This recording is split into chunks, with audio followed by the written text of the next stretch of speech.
Hi friends, Emily here from Homemade Emily Jane. Today let's talk about different types of fabric for quilting and how to buy fabrics for your next quilt. This video will cover all of the basics of the different increments you can buy for yardage for a quilt, as well as pre-cuts. And then at the end, I'll share some of my very personal favorite quilt shops to buy fabric. And in the description below, you'll find a link to a blog post that has so many more quilt shops linked as well for you to shop for your next quilt.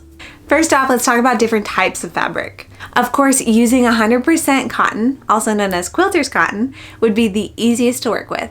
But you might also want to consider linen or poplin for some other options. Of course, any type of fabric will do, but if you're new to quilting, it'll be easiest to just use a quilting cotton. A super fun way to buy fabric is in pre-cut sets because they are collections that are already pre-coordinated to match really well. So if you're worried about buying fabric online and not sure if it'll coordinate, or maybe you just don't want to go through the hassle of matching your own fabrics, pre-cut bundles are perfect for you, and you can get them in a variety of sizes. If you've ever ventured into a quilt shop before or shopped around online, you might have seen lots of different pre-cuts for quilting. So let me cover the basics of which pre-cuts to use for a quilt and what the names are for each one. Maybe you'll look at a stack of 10-inch squares, also known as a layer cake, or maybe a stack of 5-inch squares, also known as a charm pack, 2.5-inch squares known as a mini charm, or maybe a 2.5-inch roll of width of fabric strips, that would be a jelly roll. And then of course you have some larger pre-cut bundles as well, like a fat quarter bundle or a fat eighth bundle. Now you might be wondering, what on earth is a fat quarter? At first I had no idea either, so if you're new to quilting, this is a very popular term and a very common pre-cut bundle when choosing a selection of fabrics. So first off, before we talk about a fat quarter, I just want to talk about how fabric is sold. And oftentimes here in the US, it's sold in 1 yard increments or portions of a yard. So maybe a quarter yard, a half a yard, a third of a yard, etc. Sewing with fat quarters is a lot of fun, and actually there are tons of quilt patterns out there that work great for fat quarters, including a few of my own, which you can find in my shop, homemadeemilyjane.com/shop. I definitely recommend checking out the reverberate quilt pattern and maybe even triangular for one that's perfect for using fat quarters. So a fat quarter is actually a half of a yard cut to make the same surface area as a quarter of a yard, but in a more of a square, less of a skinny rectangle shape.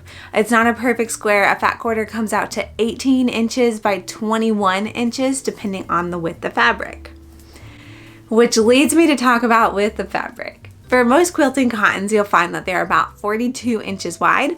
Sometimes a little less, sometimes a little more. Solids tend to have a little bit more, but just in general, we like to use 42 as the standard. But of course, there are other widths of fabric as well. If you're familiar with garment sewing, I'm sure you've seen other sizes too. One really neat thing about the quilting world is that some shops and manufacturers will also carry 108-inch wide or 120-inch wide to use as backing fabrics. Those are known as wide backs. And wide backs are really wonderful because you don't have to piece yardage together to make the back of a quilt. I've also got to take a moment here to talk a little bit about pre-washing fabrics. It's a hot topic in the quilting community. If you've been following me, then you might know that I do not pre-wash my quilting cottons before sewing them into the quilt.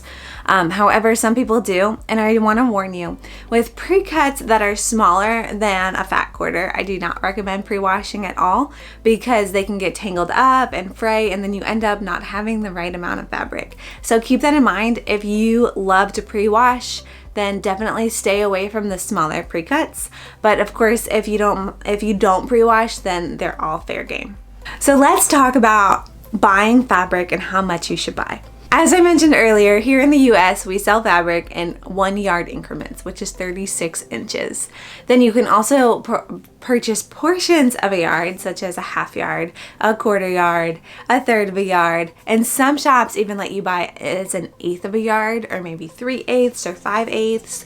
But I really want to give you just kind of a best practice that I use, and that is if a pattern says to buy 3/8 of a yard or a quarter of a yard, whatever the pattern says. I like to add on a few extra inches just to be safe in case I mess up while I'm cutting.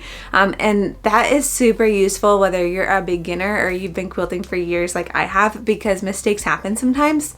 And then if you end up not needing those extra inches, you can just save it in your stash and use it for a scrappy quilt later on. Do you do this too? Let me know in the comments. Here's the breakdown if you wanted to know exactly how many inches are in each section. So if you're buying a 1/8 of a yard, that's 4.5 inches. A quarter yard is 9 inches. A third of a yard is 12 inches. 3/8 of a yard is 13.5 inches. And a half yard is 18 inches. And everything else just scales up from there, doubling or tripling what you already have in the current numbers. In addition to fat quarters, one of my favorite bundles to purchase is actually a half yard bundle, because they're just so much more versatile and not limited. In case a quilt pattern calls for a third of a yard, if I have a half yard bundle, I know I can use that for that quilt pattern. So I definitely recommend checking those out too. They're not as popular as fat quarter bundles, but I personally find them the most useful. If you're shopping for fabric online, then it can kind of be a little bit intimidating. You're not sure the quality, you're not sure the color.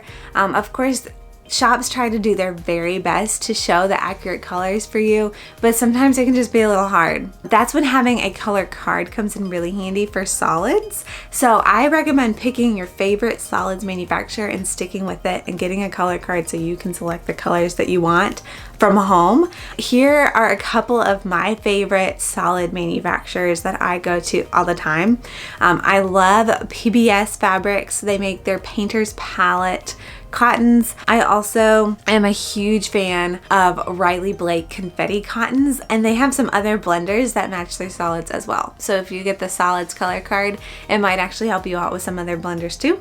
If you want to check out some other really fantastic solids manufacturers, you might want to check out the Michael Miller Cotton Couture or Art Gallery Fabrics, because those are both really fantastic too. When it comes to shopping for your quilting fabric, I personally love to shop small. I find a lot of inspiration from shops that I find on Instagram.